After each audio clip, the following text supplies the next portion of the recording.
사도신경하심으로 2월 22일 수요 예배 시작하겠습니다. 나는 전능하신 아버지 하나님 천지의 창조주를 믿습니다. 나는 그의 유일하신 아들 우리 주 예수 그리스도를 믿습니다. 그는 성령으로 잉태되어 동정녀 마리아에게서 나시고 본디오 빌라도에게 고난을 받아 십자가에 못 박혀 죽으시고 장사된 지 사흘 만에 죽은 자 가운데에서 다시 살아나셨으며 하늘에 오르시어 전능하신 아버지 하나님 우편에 앉아 계시다가 거기로부터 살아있는 자와 죽은 자를 심판하러 오십니다.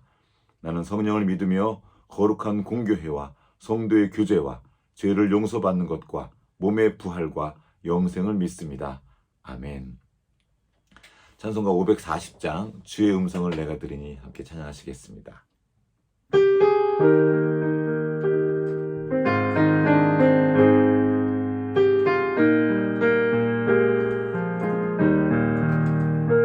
주의 음성을 내가 들으니 사랑한단 말일세.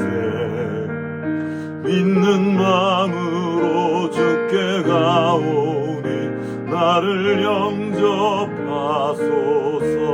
2절 주여 넓으신 은혜 베푸사 나를 받아주시고 나의 품은 뜻 주의 뜻같이 되게 하여 주소서. 내가 매일 십자가 앞에 더 가까이 가오니 구세주의 흘린 보배 피로써 나를 정케 하소서. 주의 보좌로 나갈 때에 어찌하니 기쁠까. 주의 얼굴을 항상 배우니 더욱 친근합니다. 우리 구주의 넓은 사랑을 측량할 자 없으며 주가 주시는 참된 기쁨도 헤아릴 수 없도다. 내가 매일 십자가 앞에 더 가까이 가오니 구세주의 흘린 보배 피로써 나를 정케 하소서.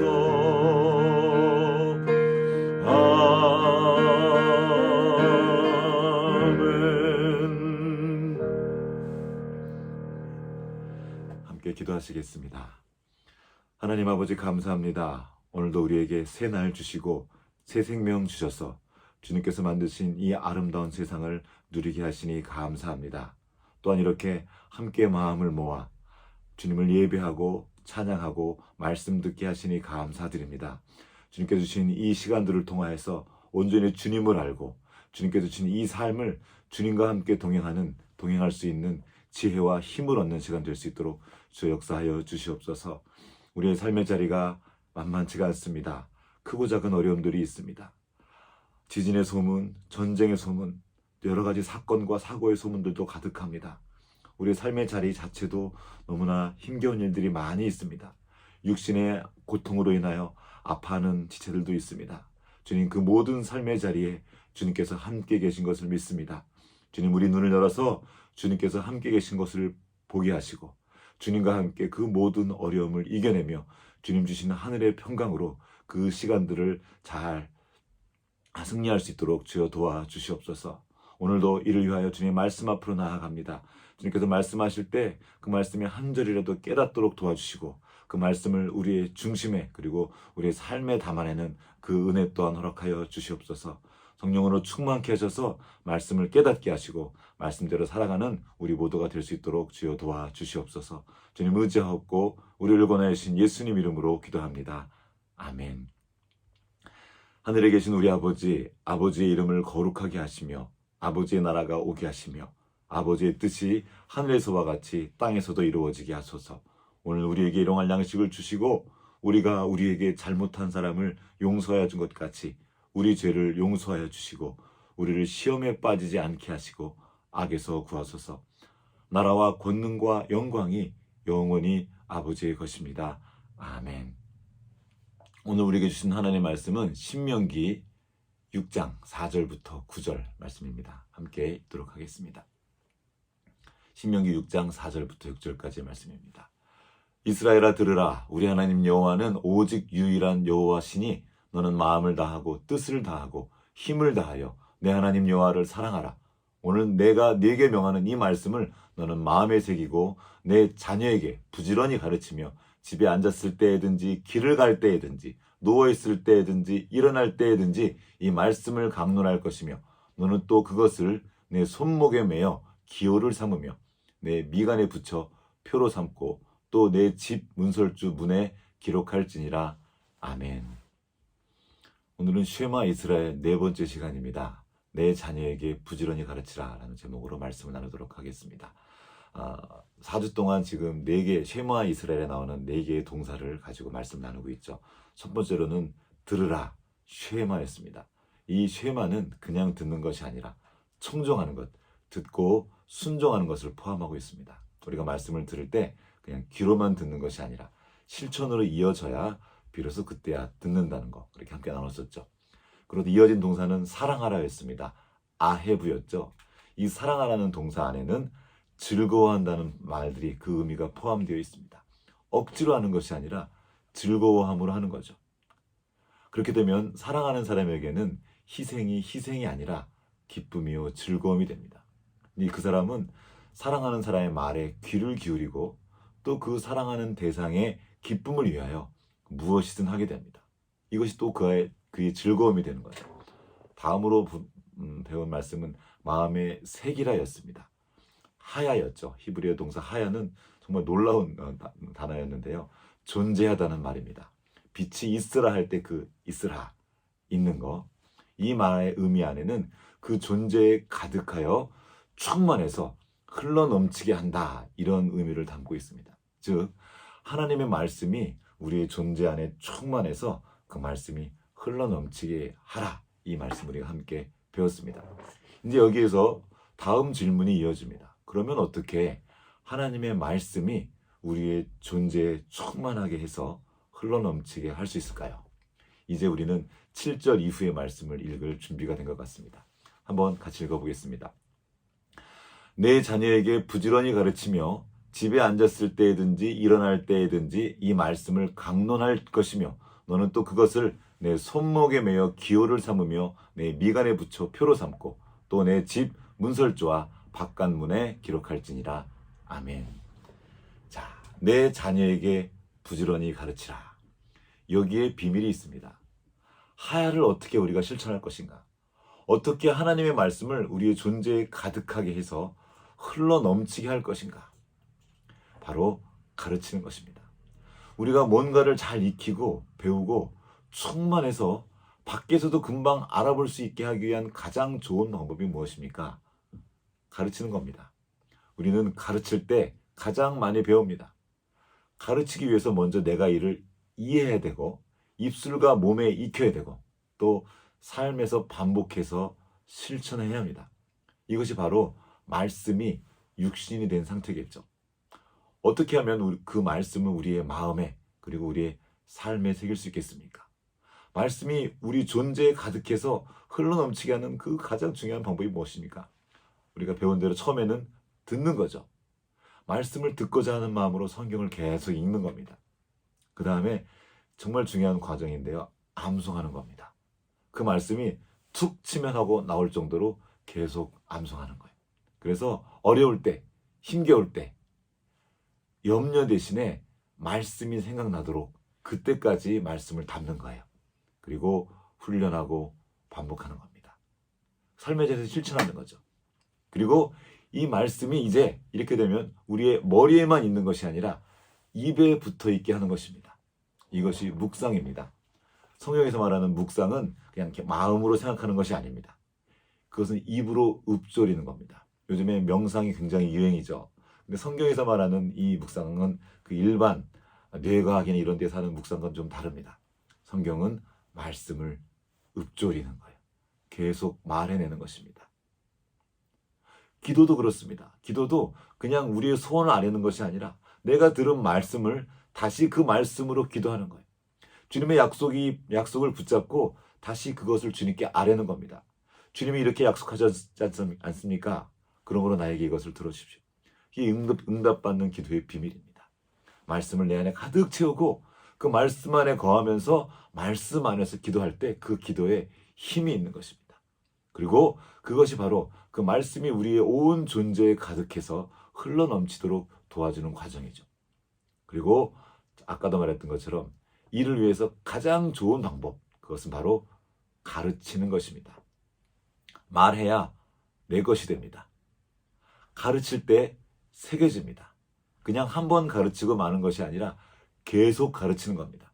언제까지요? 날카로워질 때까지. 오늘 우리가 지금 함께 공부하고 있는 이 단어, 가르치면은 부지런히 가르치며라는 단어가 한 단어입니다. 그것이 바로 샤난인데요. 이 단어 원래 뾰족하게 하다, 날카롭게 하다, 갈다, 칼 가는 거 있죠. 연마하다라는 뜻을 가지고 있습니다. 이 뜻을 여기에서 부지런히 가르치다라는 의미가 나왔습니다. 칼을 날카롭게 연마하려면 어떻게 해야 됩니까? 일정 시간 동안 계속 갈아야 합니다. 사용하다 보면 또 칼이 무뎌지겠죠. 그러면 또 갈아야 합니다. 이것이 가르치는 것입니다. 가르치는 것은 그냥 개념을 설명하는 것이 아닙니다. 그 정도가 아니라 삶으로 보여주는 것을 포함합니다. 이것이 듣는 것이며 쉐마, 이것이 사랑하는 것이고 아헤브, 그리고 이것이 마음에 새기는 것, 하야 하는 것입니다. 이제 이렇게 되면 내가 먹을 때는 꽃가루지만 내 몸을 통해서 나오는 것은 꿀이 되는 그런 꿀벌의 신비가 일어납니다. 외우는 것, 반복하는 것, 이거 지겹고 힘듭니다. 저도 너무 싫어해요. 그런데 아십니까? 외우기 시작하면 알게 됩니다. 알게 되면 재밌어지기 시작합니다. 그리고 실제로 외우면서 우리 뇌 구조가 바뀌게 됩니다. 이거는 세상 과학에서 계속 그걸 하고 있는 거예요. 담고 외우는 겁니다. 그러면 뇌 안에 시냅스가 작용해서 점점점 이 전두엽이 발달하게 되고 그것이 더 펼쳐지게 됩니다. 뇌 구조가 바뀌게 되는 거예요. 생각해 보십시오. 우리 뇌에 담는 것이 그냥 일반 지식이 아니라 말씀이라면, 하나님께서 천지를 창조하실 때 말씀으로 창조하셨죠. 그 말씀이 우리 뇌에 계속 새겨지고 있다면 어떤 일이 벌어지겠습니까? 그 말씀은 천지를 창조하신 빛입니다. 그 빛이 우리의 존재를 바꿉니다. 모든 죽은 것을 살아나게 하고 불가능한 것을 가능하게 합니다. 홍해가 갈라지고 여리고 성이 무너집니다. 도저히 무너질 것 같던 그 성이 무너져 버리는 거예요. 말씀 안에서. 도저히 바뀔 것 같지 않은 사람이 변화됩니다. 심지어 죽은 사람도 살아납니다. 도시 전체가 회복되고 나라가 다시 회복됩니다. 이 엄청난 창조의 역사가 말씀을 통해서 일어나는 거죠. 어떻게 해요? 우리가 가르칠 때. 요즘에 유태인의 교육이 굉장히 세계적으로 유명해졌습니다. 유태인의 교육이 여러 가지가 특별한데 그 중에 하나가 그 유대인의 교육의 중심에 테필이라고 하는 성경 암송 교육이 있습니다. 이 사람들은 13살이 되면 성인식을 하는데 미tz바라고 부르는 성인식을 합니다. 그때 모세오경을 암송한다고 합니다. 13살 때 지금 우리로 치면 뭐 초등학교 6학년, 중학교 1학년 정도는 아니겠죠? 그때 그 나이에 모세오경을 다 암송한 아이하고 맨날 핸드폰만 들여다보고 있는 아이하고 같을까요? 그 생각의 크기가, 생각의 깊이가 같을 수가 없습니다. 우리는 어렸을 때 말을 어떻게 배우죠? 뭐 사자, 바나나 이렇게 쉬운 이런 걸로 말을 배우죠. 근데 이 아이들은 태초에 하나님이 천지를 창조하시니라, 이런 말씀을 통해 말을 배웁니다. 생각해 보세요. 진짜 어려운 말입니다. 태초. 이게 아이들이 그릴 수가 없는 되게 상상 속에 있는 그런 말이거든요. 태초에 하나님이 보입니까? 천지 얼마나 큽니까? 우주가 거기 다 들어있잖아요. 창조하시니라. 쉽지 않은 말인데 개념도 어려운 그 말들을 어릴 때부터 배우는 거예요. 그러면서 아이들이 이 뇌가 펼쳐지게 되는 겁니다. 놀라운 일이죠. 그리고 그 안에 말씀을 담기 시작하는 겁니다. 외우는 거예요. 우리는 지금 가나안 땅 한복판에 살아가고 있습니다. 가나안의 뜻이 상인의 땅이라 그랬죠. 무역. 그래서 이 땅에는 돈이 최고의 가치입니다. 그리고 가나안 시대 때 그들이 섬겼던 그 바알 신도 바로 풍요의 신입니다. 지금 모세는 그런 땅을 정복하기 위한 군대를 위해 말씀을 전하고 있는 중입니다. 이 사람들은 그냥 가나안 땅에 들어가서 편안하게 사는 것이 아니라 그 땅을 정복해야 될 사람들이었어요. 그러니까 그들을 무장시켜야 됐던 거거든요. 무엇으로 그들을 무장시켰을까요? 아직 그들에게는 칼과 창이 없었어요. 그들을 말씀으로 무장시키고 있는 중이었습니다. 어떻게 그 엄청난 철병거가 있는 가나안을 정복할 수 있었을까요? 바로 말씀입니다. 그들에게 주신 하나님의 방법이 바로 쉐마였습니다. 들어라, 듣고 사랑하고 새기고 가르쳐라. 이것이 바로 하나님께서 오늘을 살아가는 우리에게 주시는 놀라운 선물입니다. 돈과 풍요를 섬기는 세상에서 어떻게 보이지도 않는 하나님의 말씀을 듣고 그 말씀을 따라 살 수 있겠습니까? 쉐마를 실천하는 부모들이 있으면 가능합니다. 이 세상은 안 듣는 걸 연습하는 세상입니다. 공부는 학원에서 이런 말이 있어요. 무슨 말이죠? 학원에 다 공부하고 학교 가서는 아이들이 잡니다. 안 듣는 걸 연습해요, 오히려. 이건 작은 문제가 아닙니다. 초등학교 때부터 중학교, 고등학교 12년 동안 계속 안 듣는 거를 반복해서 연습한다고 생각해 보십시오. 이건 무서운 일입니다. 결국 듣지 않는 게 습관이 되고 그 습관은 인격이 됩니다. 그리고 인격은 영성이 되고 그의 인생이 됩니다. 그는 못 듣는 사람이 되고 결국에는 주님의 길에서 떠날 수밖에 없게 됩니다. 이 책임을 누구에게 맡기셨습니까? 부모에게 맡기셨습니다. 지금 우리는 코로나 시대를 지나가고 있습니다. 교회에 모이는 게 너무 힘든 시간들을 우리는 지금 보내왔어요. 그래서 더더욱 우리는 이 말씀에 주의해야 합니다. 아이들의 신앙교육을 교회의 사역자들에게 맡겨서는 안 됩니다. 물론 도움을 받을 수 있습니다. 저도 그걸 돕기 위해서 애쓰고 있고요. 그러나 자녀의 신앙교육은 하나님께서 부모에게 맡기셨습니다. 이 코로나 시대의 어려움은 아이들을 신앙으로 양육할 절호의 기회입니다. 사실 말씀으로 아이들에게 말씀을 가르치는 일은 쉬운 일이 아닙니다. 왜냐하면 말씀을 따라서 하는 삶을 보여줘야 하기 때문입니다. 아이들은 절대로 우리의 잔소리로 변해되지 않습니다. 부모가 보여주지 않는 모든 말은 아무리 좋은 말이라도 잔소리에 불과합니다. 아이들은 들은 대로 하지 않고 본 대로 합니다. 그래서 우리는 우리가 말한 것이 그대로 되는, 그대로 이루어지는 그 말의 진실을 보여줘야 합니다. 말의 진실이 뭐죠? 태초에 하나님이 천지를 창조하십니다. 말씀하셨어요. 그러면 말씀하신 것이 그대로 되었죠. 이것이 창조입니다. 그리고 이것이 말의 진리예요. 말의 진실입니다. 우리도 보여줘야 되는 거야. 내가 말한 걸 내가 삶으로 보여주지 않으면 그 말이 아닌 것입니다. 말씀이 아니게 되는 거예요. 지금 이 시대는 그래서 말씀이 희귀해진 시대가 되었습니다. 이 말이 진리를 전하기 위한 도구가 아니라 자기를 숨기고 거짓을 행하고 다른 사람을 속이기 위한 도구로 전락해버렸기 때문입니다. 아무리 법을 촘촘하게 만들어놔도 사람들은 계속 거짓말을 만들어냅니다. 거짓이 가득한 이 세상에서 우리는 말씀이 진리다, 이거를 말해주는 사람들이에요. 어떻게 그것이 가능하겠습니까? 보여주는 것밖에 방법이 없습니다. 내가 말하고 그것을 실천하고, 이게 말이란다. 우리도 실천하지 못할 때가 있지 않습니까? 그 약함을 나누는 거예요.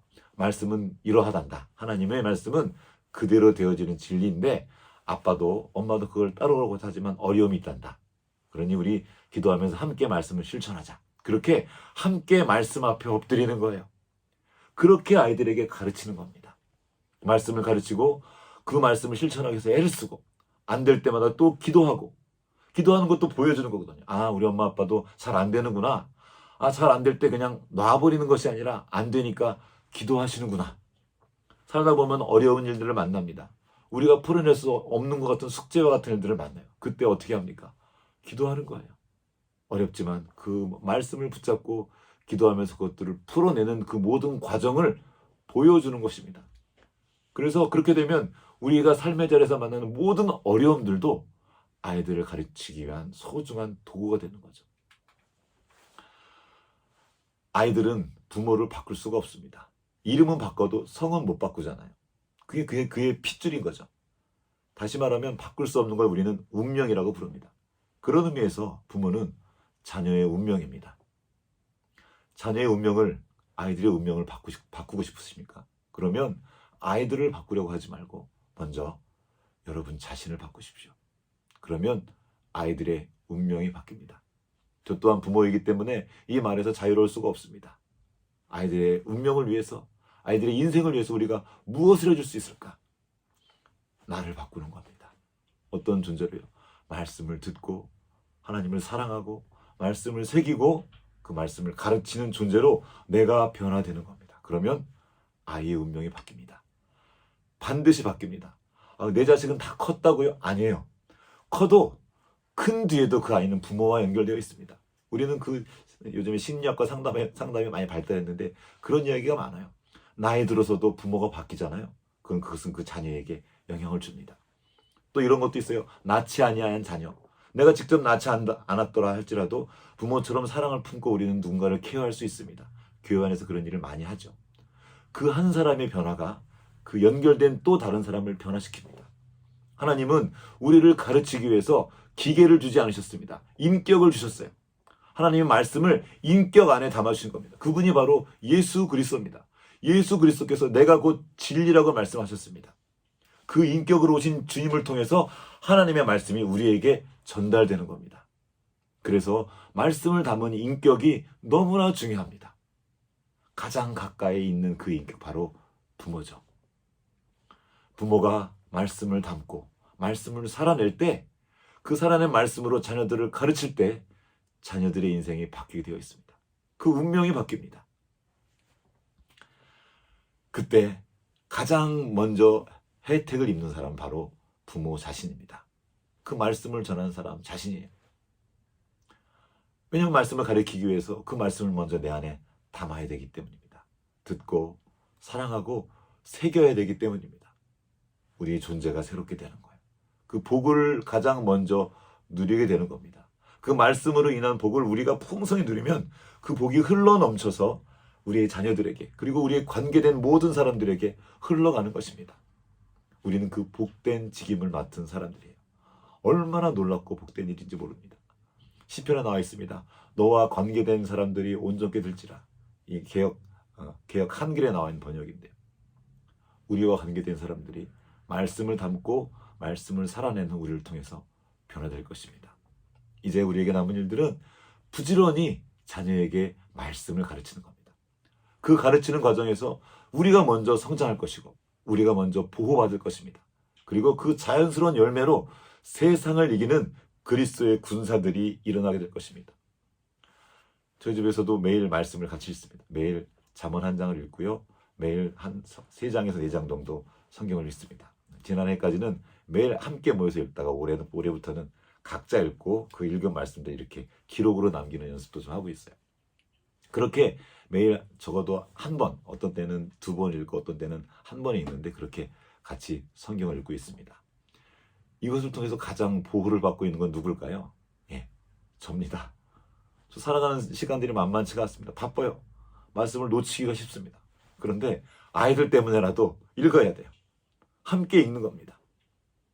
제가 제일 큰 유익을 얻어요. 그리고 그 덤으로 우리 아이들도 유익을 누리는 겁니다. 말씀을 읽고 따르며 가르치는 것은 단지 아이를 위한 일이 아닙니다. 우리 모두를 위해 주신 하나님의 방법이에요. 아이들에게 말씀을 담아주십시오. 이것이 우리가 줄 수 있는 가장 큰 선물입니다. 이것이야말로 이 어려운 시대를 살아가기 위한 가장 강력한 능력이기 때문입니다. 우리가 우리 자녀들에게 말씀을 가르치는 것은 세상에서 성공시키기 위함이 아닙니다. 이것은 유태인도 하고요. 강남 엄마들도 합니다. 얼마나 극성스럽게 그 일을 하는지 몰라요. 우리에게는 더 높고 큰 이유가 있습니다. 디모데후서 3장 15절과 17절 말씀 보겠습니다. 또 어려서부터 성경을 알았나니 성경은 능히 너로 하여금 그리스도 예수 안에 있는 믿음으로 말미암아 구원에 이르는 지혜가 있게 하느니라. 모든 성경은 하나님의 감동으로 된 것으로 교훈과 책망과 바르게 함과 의로 교육하기에 유익하니 이는 하나님의 사람으로 온전하게 하며 모든 선한 일을 행할 능력을 갖추게 하려 함이라. 디모데후서는 사도 바울이 자신의 죽음을 직감하면서 아들처럼 여겼던 사역자 디모데에게 보낸 마지막 편지입니다. 아버지가 아들에게 보낸 거죠. 얼마나 절실하고 얼마나 간절할까요? 왜냐하면 디모데가 살아갈 세상이 만만치가 않았거든요. 로마의 핍박이 점점 커지고 있고 세졌습니다. 어떻게 말씀을 따라 살아갈지 막막한 시대였었어요. 그 디모데에게 이거를 유언처럼 남겨주는 겁니다.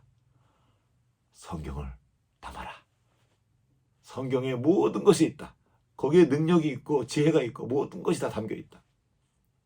마치 모세가 가나안 땅으로 들어갈 당신의 후손들에게, 그의 후손에게 간절한 마음으로 신명기의 말씀을 들려줬던 것처럼 이제 지금 바울도 디모데에게 이 말씀을 다시 주는 거예요.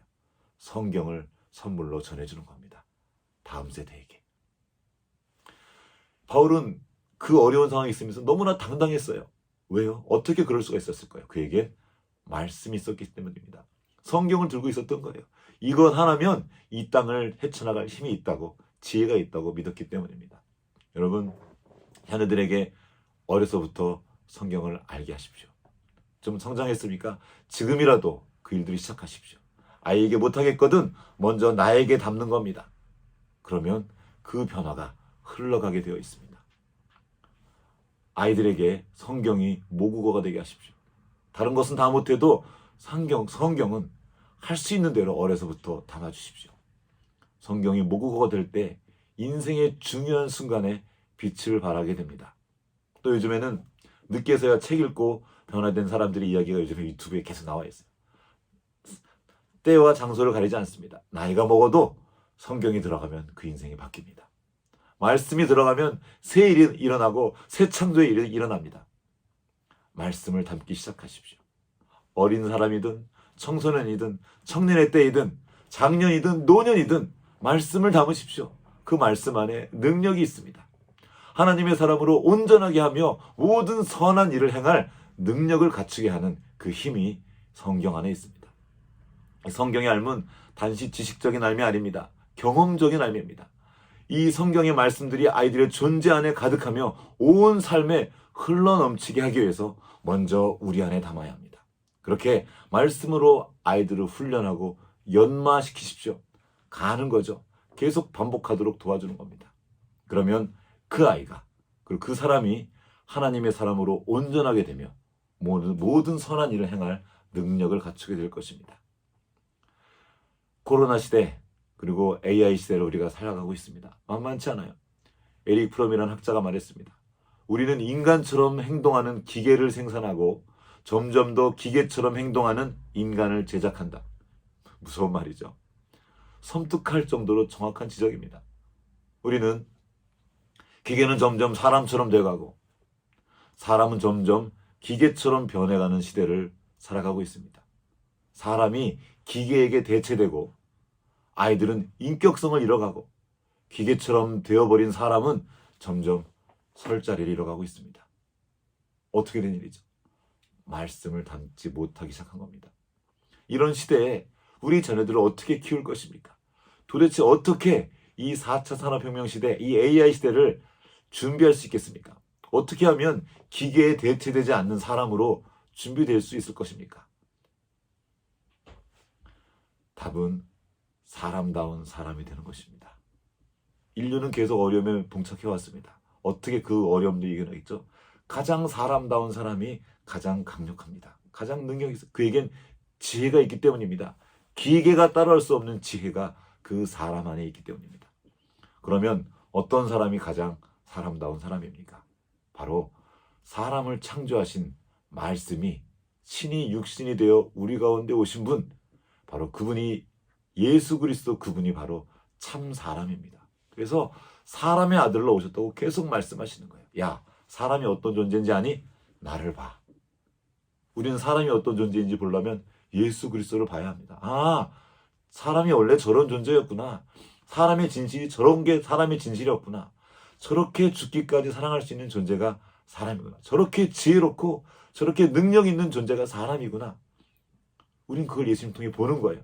그리고 이제 그 예수님 말씀을 우리 안에 담는 것입니다. 그리고 말씀이 우리의 육신이 돼서 그 말씀을 볼 수 있는, 말씀이 흘러넘쳐서 다른 사람도 볼 수 있는 형태로 살아가는 겁니다. 그러면 그 말씀이 흘러가요. 관계된 모든 사람들에게. 말씀이 온 존재에 가득하여 흘러넘치게 하신 그분의 생명이 지금 우리 안에 있습니다. 말씀을 존재의 중심에 담으십시오. 그리고 그 말씀이 온 삶에 풍성하게 흘러넘치게 하십시오. 그렇게 부지런히 자녀에게 가르치십시오. 그 존재 가득 하나님의 말씀이 가득하여 흘러넘치는 아이로 자라게 하십시오. 여러분, 모세에게 했던 그 설교를 여호수아가 붙들었습니다. 그 말씀을 붙잡고 살아갔던 거예요. 가나안 땅으로 들어가는 겁니다. 그 다음 세대가. 그들은 청동기였습니다. 이 가나안 이스라엘 사람들은. 그런데 가나안 사람들은 철기 문명이었어요. 그나마 청동기도 무기가 변변한 게 없었습니다. 그때 그 여호수아의 두려움이 여러분 짐작이 되십니까? 그래서 여호수아가 두려워서 기도했죠. 어떻게 하면 좋습니까? 그때 말씀을 그가 다시 붙잡습니다. 내가 모세와 함께 했던 것처럼 너와 함께 하겠다. 이 말씀 의지해서 나가라고 말씀하시는 겁니다. 이제 여호수아는 그 말씀을 들고 들어가서 청동기를 들고 철기 문명을 무너뜨립니다. 그 말씀은 그 거대한 여리고성을 무너뜨리고 철병거를 무색케 하는 능력입니다. 말씀은 모든 종류의 어려움을 뚫고 나오는 생명의 능력이고 생명의 지혜입니다. 없는 것도 있는 것이 되게 하는 창조주의 지혜입니다. 불가능을 가능케 하는 전능자의 능력입니다. 이 모든 내용은 개념이나 관념이 아니라 생생한 실제입니다.